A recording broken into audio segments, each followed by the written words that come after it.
Hello and welcome to my YouTube channel. I am doctor Mohammad Danish और आज आप लोग के साथ मैं एक बहुत ही important news cum information share कर रहा हूँ। ये इन्फॉर्मेशन है रिगार्डिंग पीएचडी एडमिशन्स। जो भी स्टूडेंट्स जिन्होंने नेट जेआरएफ क्वालिफाई किया है या जिनका नेट जेआरएफ नहीं भी हुआ है और वो कहीं ना कहीं फ्यूचर में पीएचडी करने की सोच रहे हैं, तो उसको लेके एक बहुत बड़ा यूजीसी की तरफ से एक फ़ैसला आया है, जो कि एक यूजीसी रेगुलेशन 2022 के नाम से आगामी शैक्षणिक सत्र से लागू होगा। अब क्या है ये रेगुलेशन, मैं इसके बारे में बता दूं। जैसे कि आप लोग ये न्यूज़ देख पा रहे हैं कि अमर उजाला के संदर्भ से एक न्यूज़ है। इसमें देखिए साफ साफ लिखा हुआ है कि आगामी शैक्षणिक सत्र 2022-23 से पीएचडी दाखिला नियमों में बदलाव हो रहा है। अब पीएचडी दाखिले के लिए दो प्रकार के पात्रता नियम होंगे। पहला पात्रता नियम क्या होगा, वो ये है कि 60% सीटें यानी कि 60% सीटें जो हैं वो यूजीसी नेट और जेआरएफ उम्मीदवारों के लिए आरक्षित होंगी, जबकि 40% सीटों पर विश्वविद्यालय द्वारा आयोजित या फिर नेशनल टेस्टिंग एजेंसी द्वारा आयोजित संयुक्त प्रवेश परीक्षा की मेरिट से दाखिला मिलेगा।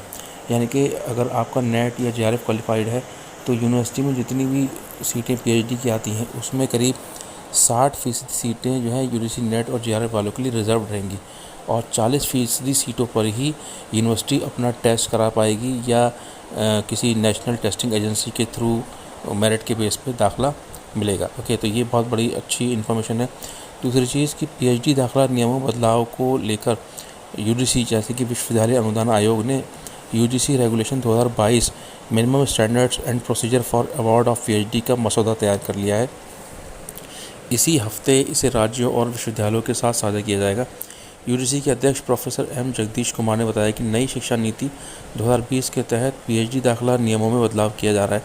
इसका मकसद गुणवत्ता को बढ़ाना है और इसके लिए यूजीसी रेगुलेशन 2022 मसौदा बनाया गया है। अब सभी विश्वविद्यालयों और उच्च शिक्षण संस्थानों को अपनी पीएचडी सीटों का ब्यौरा अपनी आधिकारिक वेबसाइट पर अपलोड करना ज़रूरी होगा। यानी कि जितने भी सीटें, जिस भी सब्जेक्ट में सीटें पीएचडी की हैं, वो सारी सीटें जो है वो यूनिवर्सिटी को अपनी वेबसाइट पर अपलोड करना होगा और इसमें पीएचडी गाइड से लेकर विषय भी दर्शाने होंगे कि यानी किस पीएचडी गाइड के अंदर कितनी सीटें हैं और किस विषय में सीटें हैं। पीएचडी दाखिले के लिए 70% अंक यानी 70 अंक लिखित और 30 अंक इंटरव्यू के होंगे। ओके, तो ये बेसिक चीज़ है और मतलब बहुत अच्छी फैसिलिटी है कि नेट जेआरएफ वालों के लिए सीटें रिजर्व होंगी। इसके बाद हम बात करते हैं, एक बहुत ही इंपॉर्टेंट इन्फॉर्मेशन है उन लोगों के लिए जो पीएचडी कराएंगे, यानी कि सिर्फ नियमित प्रोफेसर, एसोसिएट और असिस्टेंट प्रोफेसर ही पीएचडी करा सकते हैं। तो कौन कौन लोग पीएचडी करा सकते हैं? नए रेगुलेशन के तहत कोई भी फुल टाइम नियमित प्रोफेसर, एसोसिएट प्रोफेसर और असिस्टेंट प्रोफेसर पीएचडी करा सकेंगे। प्रोफेसर और एसोसिएट प्रोफेसर की पीएचडी कराने के लिए कम से कम 5 रिसर्च पेपर्स का प्रकाशित होना बहुत ज़रूरी है और साथ ही साथ असिस्टेंट प्रोफेसर के लिए 5 साल का तक का शिक्षण रिसर्च अनुभव के साथ 3 रिसर्च पेपर प्रकाशित होना ज़रूरी है। यानी कि 3 रिसर्च पेपर अगर किसी के हैं और उसका 5 साल का शिक्षा का जो है एक्सपीरियंस है, शिक्षण का टीचिंग का एक्सपीरियंस है, तो वो पीएचडी कराने के लिए एलिजिबल हैं। नए नियम में प्रोफेसर 8 से अधिक, एसोसिएट प्रोफेसर कम से कम 6 और असिस्टेंट प्रोफेसर कम से कम 4 पीएचडी स्कॉलर्स रख सकता है।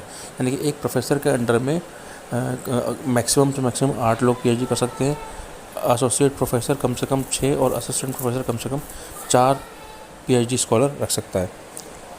इसके अलावा विदेशी पीएचडी स्कॉलर्स मिलने पर भी 2 स्कॉलर्स सुपर न्यूमेरी सीट के तहत रखे जाएंगे और साथ ही साथ पीएचडी की ड्यूरेशन भी तय कर दी गई है कि 6 साल में आपको पीएचडी पूरी करनी है। पीएचडी 6 साल में पूरी करनी होगी क्योंकि कोई भी संस्थान 2 साल से अधिक अतिरिक्त समय नहीं देगा। वहीं महिला उम्मीदवारों और दिव्यांगजनों को 6 साल के अलावा 2 साल अतिरिक्त समय देने का प्रावधान किया गया है। इसके अलावा महिला उम्मीदवार को पीएचडी कार्यकाल में maternity leave, child care leave के तहत करीब 240 दिनों का अवकाश मिलेगा। यानी कि जो लेडी पीएचडी के दौरान प्रेग्नेंट होती हैं तो उनको 240 दिनों का अवकाश मिलेगा। इसके अलावा इस साल में कम से कम इस साल से एमफिल प्रोग्राम समाप्त ही हो रहा है। जिन छात्रों ने एमफिल प्रोग्राम में अपना कोर्स वर्क पूरा कर लिया है उन्हें इंटीग्रेटेड एमफिल पीएचडी में दाखिले का मौका मिलेगा। तो ये कुछ अच्छी न्यूज़ है पीएचडी को लेकर। जो भी लोग पीएचडी में इंटरेस्टेड हैं या आगे भविष्य में पीएचडी करना चाह रहे हैं तो उनके लिए बहुत अच्छा ये एक मसौदा यूजीसी की तरफ से निकाला गया है।